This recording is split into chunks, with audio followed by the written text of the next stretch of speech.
Hola, buenas tardes a todas, a todos. Mi nombre es Romina Schmun, soy abogada, especialista en estudios interdisciplinares de género, y la gente de la editorial El Dial me ha invitado a hacer un breve comentario sobre el fallo de la Corte Interamericana de Derechos Humanos en el caso Brites Arce y otros contra Argentina, una sentencia del 16 de noviembre del año 2022, cuya importancia radica en que es el primer caso en el que la Corte Interamericana se pronuncia sobre violencia obstétrica en un caso contencioso.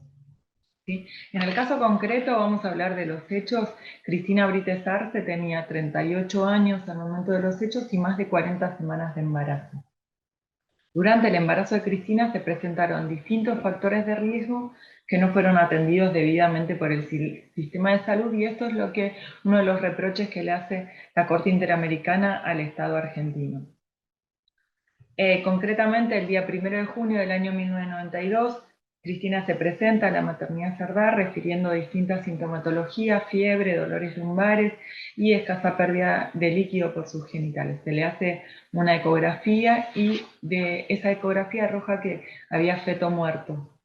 Entonces se la interna para comenzar con el trabajo de inducción de parto. Entre las 13:45 y las 17:15 horas se dio ese trabajo de inducción de parto, cuando finalmente se la pasa con dilatación completa a la sala de parto. Cristina muere ese mismo día a las 18 horas por un paro cardiorrespiratorio,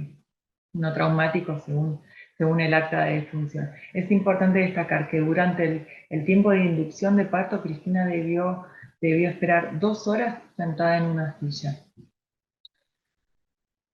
Bueno, en este fallo la Corte hace varias consideraciones que son de suma importancia. Por un lado, las consideraciones que hace respecto de la obligación que tienen los estados de proporcionar servicios de salud adecuados y especializados durante el embarazo, parto y posparto, con el objeto de resguardar el derecho a la salud de la madre y también de prevenir la mortalidad y la morbilidad materna. Y hace mucho hincapié de la Corte en el componente acceso a la información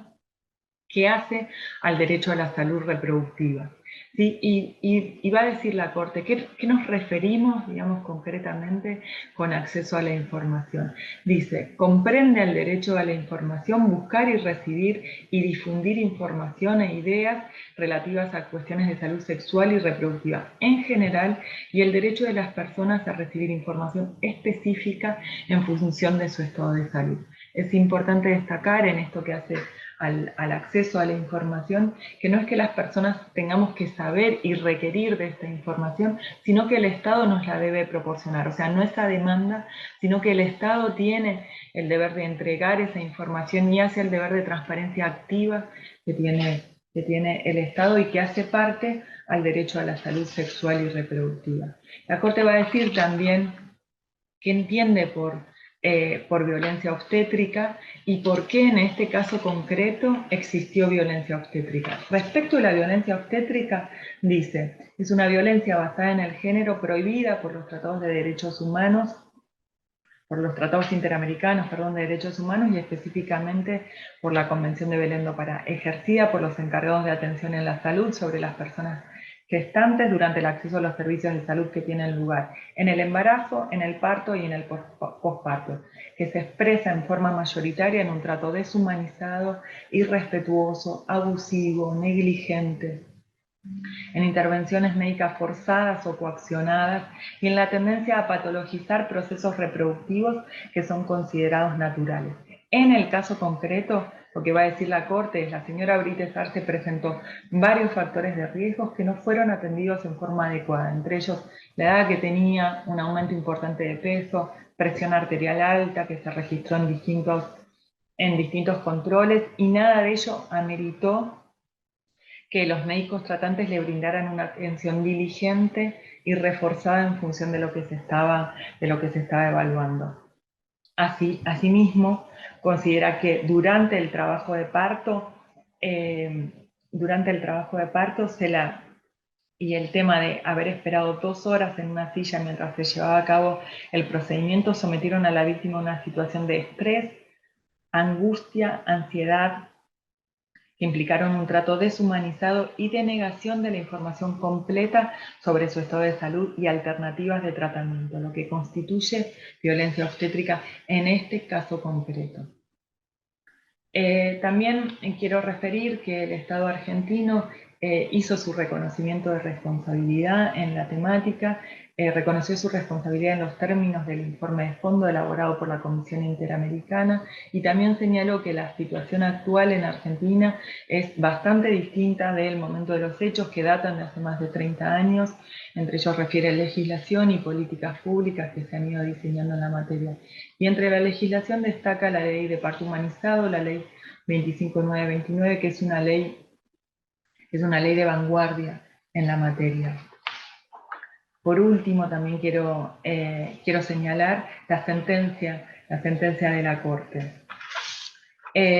La Corte concretamente establece que el Estado argentino es responsable por la violación a los derechos a la vida, a la integridad personal y a la salud de Cristina Brites Arce, y los derechos a la integridad personal, a la protección a la familia, garantías judiciales y derechos de la niñez y protección judicial en perjuicio de Ezequiel y Vanina Arce, que eran hijos de Cristina y eran menores de edad al momento de los hechos. Establece el pago de una suma de dinero en favor de ellos. La publicación de la sentencia establece también que la sentencia es una forma de reparación en sí misma y como garantía de no repetición ordena al Estado argentino a diseñar una campaña de difusión orientada a visibilizar los derechos relacionados con el parto, con el embarazo, parto y posparto, y con las situaciones que pueden configurar violencia obstétrica y el derecho de las personas gestantes a recibir una atención en salud humanizada. Este señalamiento, esta garantía de no repetición se considera que es de suma importancia. Quienes trabajamos en violencia sabemos que muchas veces se hace mucho hincapié en la parte sancionatoria de los hechos que constituyeron violencia, pero también sabemos que la única manera de trabajar para la erradicación de la violencia es trabajar el aspecto de la prevención. Y para ello es de suma importancia acciones como estas, como campañas de difusión para promover comportamientos distintos. En este sentido, quería destacar que organizaciones que militan y que trabajan en la temática refieren que la violencia obstétrica no es un tema científico, no es un tema de salud, sino que es un tema cultural y político. Por ejemplo, así se pronuncian las Casildas, que son un grupo de militantes en la temática que refieren que es un tema cultural de cómo se concibe a las mujeres y a las personas gestantes, cómo se concibe su salud sexual y reproductiva, y cómo es concebido el nacimiento, que si bien es un hecho natural, ha pasado a ser un evento patologizado. Y por último, quisiera cerrar destacando una vez más el tema del acceso a la información, porque algo en lo que hacen hincapié tanto las organizaciones que militan en la temática como la Organización Mundial de la Salud es que a los fines de considerar que hay un parto humanizado y los derechos que hacen ese parto humanizado, es importante que tanto las mujeres como las personas gestantes tengamos información debida de los tratamientos requeridos y que podamos decidir